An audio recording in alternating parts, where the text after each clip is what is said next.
Office থেকে এসে চটজলদি কীভাবে চিকেন রান্না করা যায় সেটা টেস্টিও হতে হবে এবং সময়ের যাতে কম লাগে সেরকমই একটা চিকেনের রেসিপি তোমাদের সাথে শেয়ার করছি। প্রথমেই আমি কড়াইটা বসিয়ে দিয়েছি গ্যাসে। সর্ষে তেলে সম্পূর্ণ রান্নাটা করব, তোমরা কেউ চাইলে এটাকে সাদা তেলেও করতে পারো। তো আমি এখানে তেজপাতা ফোড়ন দিয়ে দিয়েছি, কিছু চিকেন পিসেস ছিল সেগুলোকে ভালো করে আমি তেলের মধ্যে দিয়ে নিচ্ছি, একটু জাস্ট ভাজা ভাজা করে নেওয়ার জন্য। তেলটা যাতে গায়ে না ছেটে তার জন্য আমি এখানে দিয়ে দেব কিছুটা নুন, যাতে গায়ে না ছেটে দিয়ে আমি কিছুক্ষণের জন্য ঢাকা দিয়ে রেখে এটা ভাজা ভাজা করব। চিকেনটা ভাজা ভাজা হয়ে গেছে। এরপরে আমি মিক্সিং জারের মধ্যে পেঁয়াজ, রসুন, আদা, টমেটো, কাঁচা লঙ্কা পরিমাণ মতো ভালো করে মিক্স করে নিয়েছি।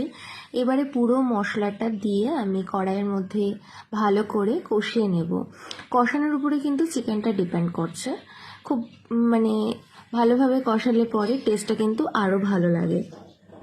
আমি জানি এই ভিডিওটা আমার খুব একটা ক্লোজ ফ্রেন্ড, খুব ক্লোজ, সে ইউটিউবে দেখবে।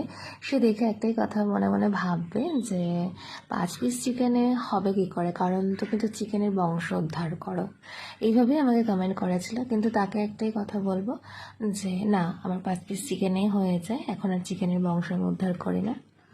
সো যাই হোক, চিকেনটা মোটামুটি কষানো হয়ে গেছে। এরপরে আমি কাশ্মীরি লঙ্কা